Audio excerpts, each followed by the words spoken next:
A seguir, Viração, uma realização Projeto Chique-Chique e Visão Mundial.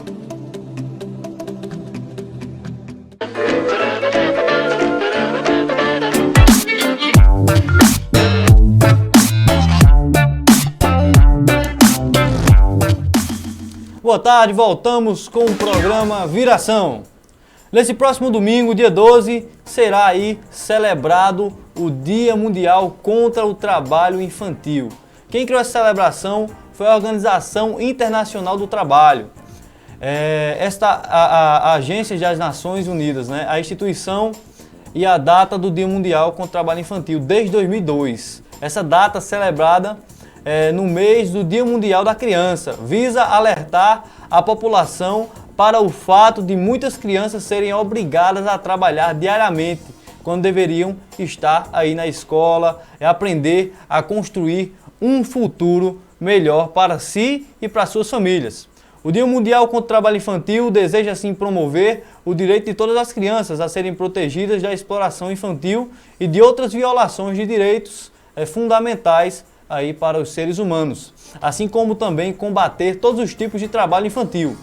Algumas celebridades juntam-se a essa causa para aumentar a divulgação da data.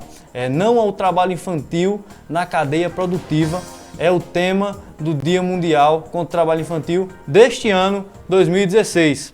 A Unicef estima que existam hoje mais de 68 milhões de crianças vítimas do trabalho infantil, trabalhando muitas delas 85 milhões em condições de exploração infantil, com perigos graves à saúde e sendo envolvidas em conflitos armados. Segundo a Organização Internacional do Trabalho, mais de 20 em cada 10 crianças estejam no mercado do trabalho por volta dos 15 anos de idade nos países mais pobres. Nós, um país que é um país emergente economicamente, apesar da crise que se instaura aí, principalmente no psicológico do brasileiro, a gente vê aí o país também caminhando em algumas regiões como Maceió, como Belém, para sendo aí decressivo, né, essa questão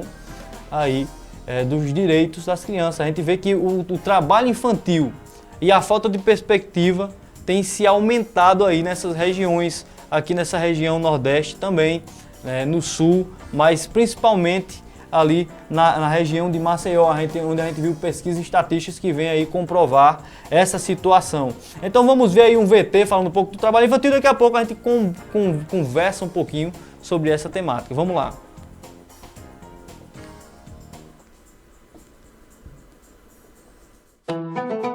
Crianças perseguidas, histórias não reveladas.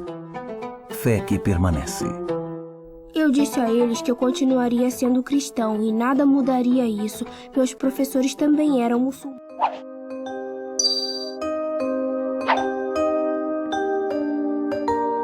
Você sabia que não são só os adultos que trabalham? Infelizmente, há muitas crianças e adolescentes assumindo vida de gente grande antes do tempo. Vamos ver isso mais de perto. Esta é Cristina, uma menina de 8 anos que vive em Pernambuco e que adora jogar bola. Júlio tem 15 anos, mora no Rio Grande do Sul e gosta de empinar pipa. Os dois ainda são crianças e deveriam ter tempo para o estudo e o lazer. Contudo, eles compartilham uma dura realidade. Ambos vivenciam uma meia infância. Cristina acorda às 4 da manhã e enfrenta um cotidiano pesado, limpando, lavando e passando por ordem da sua tia, que a maltrata constantemente. Faz uma pausa nas tarefas e corre para a escola. Quando retorna, ainda tem muita coisa para fazer. Júlio, por sua vez, enfrenta uma rotina cansativa e dolorosa numa pedreira, exposto ao sol junto com seu pai. Por conta disso, abandonou a escola. Esses jovens estão submetidos ao trabalho infantil. E, infelizmente, Cristina e Júlio não são os únicos afetados por essa violação. No Brasil, mais de 3,5 milhões de crianças e adolescentes de 5 a 17 anos estão em situação de trabalho infantil. Isto representa mais de 8% da população dessa faixa etária. Mas o que de fato é considerado trabalho infantil? Trabalho infantil é toda forma de trabalho, remunerado ou não, que priva as crianças e adolescentes de experiências próprias de suas idades, como as de estudar e brincar. O trabalho infantil impõe uma carga de responsabilidade desproporcional à faixa etária desses jovens. Além disso, faz com que exerçam atividades inadequadas à sua estrutura física e psicológica, colocando sua saúde e segurança em risco. Para se ter uma ideia, só entre 2007 e 2013, mais de 13 mil meninos e meninas se acidentaram e outros 119 morreram trabalhando. E o que a lei brasileira diz sobre o trabalho infantil? No Brasil, o trabalho é proibido em qualquer hipótese até os 13 anos. Entre os 14 e os 16 anos, o trabalho é permitido, mas somente na condição de aprendiz, que combina a frequência escolar ao desenvolvimento de uma profissão supervisionada. A partir dos 16, o trabalho é permitido, mas o jovem não pode trabalhar à noite nem desempenhar atividades de risco, como manusear máquinas. A partir dos 18 anos, o jovem pode trabalhar em qualquer ofício. Portanto, quando falamos em trabalho infantil, nos referimos a uma situação que não respeita essas normas e que compromete o desenvolvimento físico, psicológico e cultural de crianças e adolescentes. E onde meninos e meninas estão trabalhando no Brasil? O trabalho infantil acontece em pedreiras e no âmbito doméstico, como no caso de Júlio e Cristina. Mas também há jovens trabalhando em lixões, carvoarias, feiras livres, comércio informal, borracharias, matadouros e na agricultura, ou ainda em atividades ilícitas, como o tráfico de drogas e exploração sexual. Essas atividades são consideradas algumas das piores formas de trabalho infantil pela Organização Internacional do Trabalho, porque são atividades perigosas e insalubres. E por que tantas crianças e adolescentes começam a trabalhar antes do tempo? São muitos os motivos que levam crianças e adolescentes a trabalhar, mas o principal é ajudar a sustentar a si e a sua família. Muitos deles também trabalham para ter acesso a bens de consumo, como celular, óculos e videogame. Então, tudo é trabalho infantil? De modo algum. Tarefas pontuais e sem riscos, como lavar louça, aprender a mexer com a terra e arrumar a própria cama, não configuram trabalho infantil. Pelo contrário, são ações que fortalecem os sentimentos de solidariedade e responsabilidade nos jovens. E o que tem sido feito para acabar com a exploração de crianças e adolescentes? Nas últimas 2 décadas, o Brasil avançou no combate ao trabalho infantil. O governo fortaleceu as fiscalizações e criou projetos de transferência de renda aliados ao reforço escolar e a atividades culturais. No entanto, para erradicarmos o problema do trabalho infantil, ainda há muito a se fazer.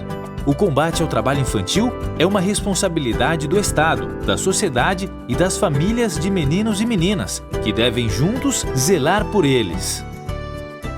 Se você conhece algum caso de trabalho infantil, denuncie, Disque 100 ou procure o Centro de Referência de Assistência Social mais próximo. Crianças e adolescentes têm o direito a uma infância completa. Todos juntos por um Brasil livre de trabalho infantil.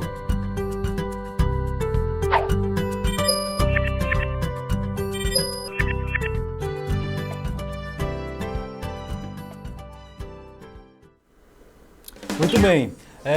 No ano 2013, eu tive o prazer, ou por que não dizer o desprazer, de participar da Conferência Estadual de Erradicação do Trabalho Infantil. E a pauta colocada lá era a seguinte: todas menos a questão da erradicação do trabalho infantil. Questões trabalhistas, questões de pessoas que tinham aí uma atribuição dentro do poder público, que estava insatisfeita com o seu salário, e aí se colocavam ali na pauta de como resolver os seus problemas pessoais. Infelizmente, em muitos locais, em instituições privadas ou instituições relacionadas ao governo, ao poder público, se tem essas pessoas aí que usam daquele ditado, farinha pouca, meu pirão primeiro. enquanto muitos estão morrendo aí de fome por não ter sequer o pirão para comer. São essas crianças. As crianças não têm voz, as crianças muitas vezes não têm vez. Então nós temos que ser aí a voz dessas crianças para que nós possamos dar aí a vez delas brilharem e terem um futuro melhor. Quando eu era pequeno, graças a Deus, tive uma família estruturada. Acredito que os meninos aqui também, a gente passava, né, a gente era rato de locadora. Eu demorei um pouquinho para ganhar um videogame, mas eu vivia nas locadoras, né, jogando videogame. Todo mundo aqui de Catolé é mais nesse sentido aí. Mas tem crianças que não têm, e a gente muitas vezes fecha os olhos e desacredita e diz assim, esse pessoal aí não tem porque é vagabundo, não tem porque não quer. Mas, na verdade, existem situações impostas, situações com requintes da escravatura, até assim dizendo, que são inevitáveis para trazer aí um futuro desastroso para os nossos cidadãos. Eu quero que vocês pesquisem aí, se tiver um tempinho, que vocês possam pesquisar aí na internet, coloca assim no Google, quebradeiras de coco Babaçu no Tocantins. E aí você verificando as imagens lá, vamos ver, você conta quantas crianças tem, quantos adultos tem ali quebrando coco lá no Tocantins. O vídeo falou aí sobre Pernambuco, né? E parece que eu me localizei mais na região Nordeste.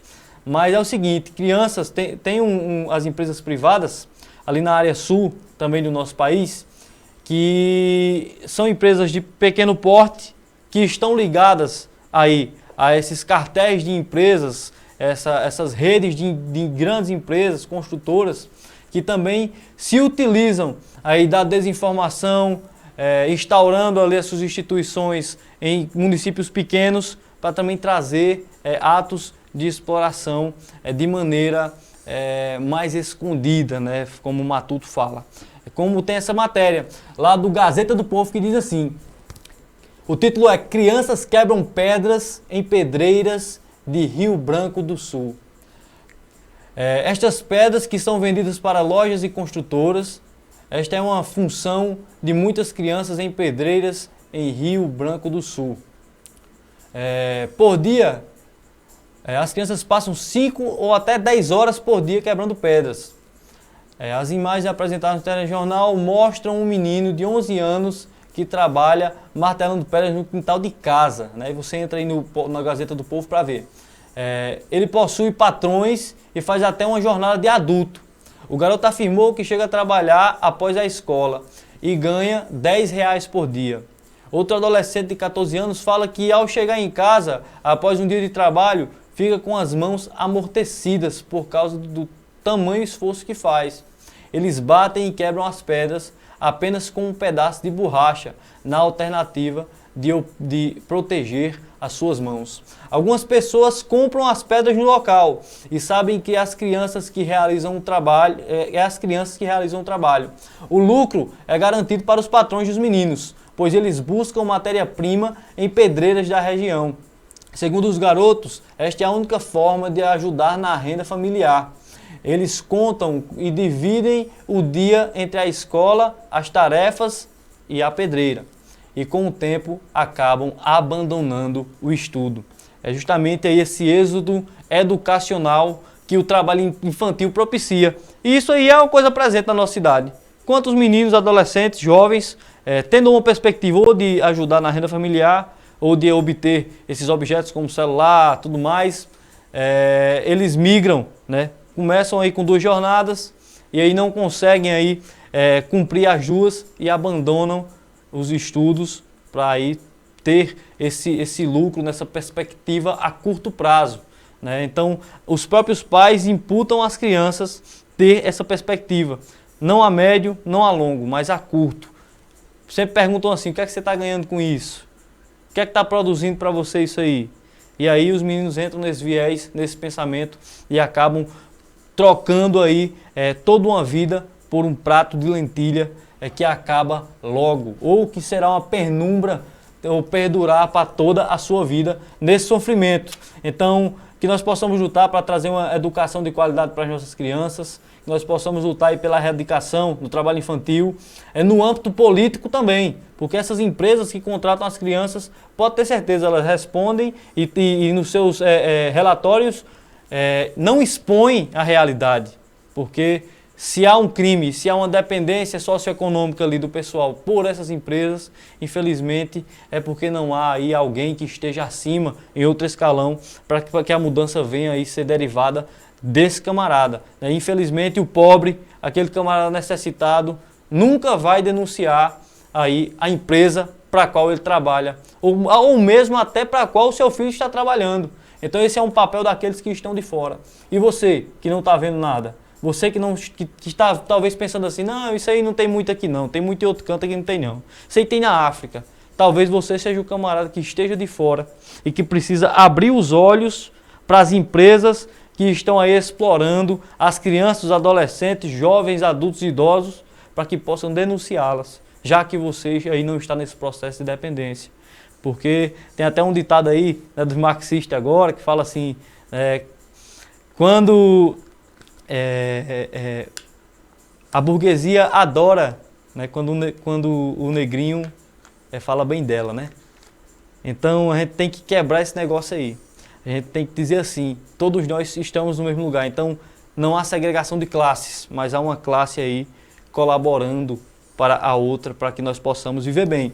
Nessa semana, nós tivemos aí uma campanha da Visão Mundial que trazia também esse pensamento aí da erradicação do trabalho infantil, pensamentos das violações de direito, de crianças que estão vivendo em situação de vulnerabilidade. Essa vulnerabilidade que ela é transversal na perspectiva econômica, sejam pessoas ricas, pobres, pessoas de classe média, todas têm ali em seus locais, em suas casas, em seus bairros, crianças que estão aí vivendo situações de vulnerabilidade. E a gente fez essa campanha de oração, a gente vai assistir aí um videozinho curtinho, né, que foi realizado, falando um pouco aí dessa campanha.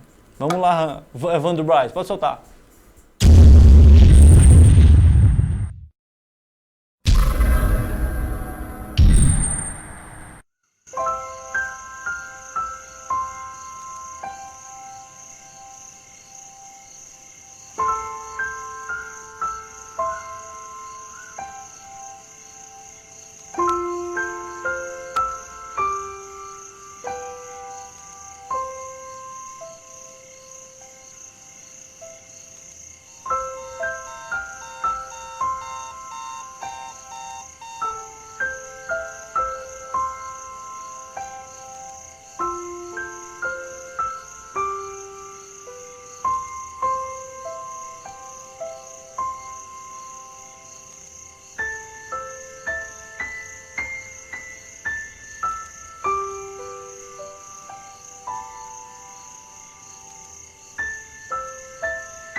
Todo mundo tem um amigo. O meu sempre está comigo em todo lugar.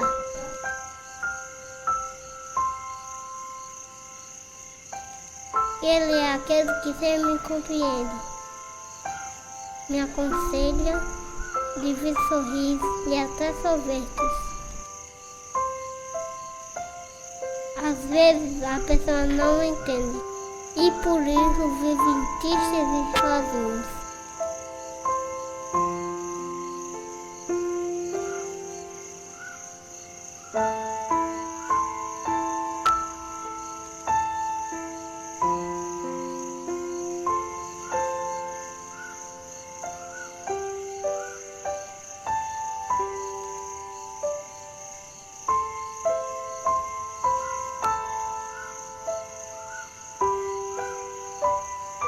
Meu amigo nunca me abandona. Quando eu preciso resolver algum problema, eu falo com ele. Ele não é só meu amigo, mas é o maior amigo de todos que o amam. Ele não é imaginário, mas eu não imagino minha vida sem ele. Meu amigo é Jesus.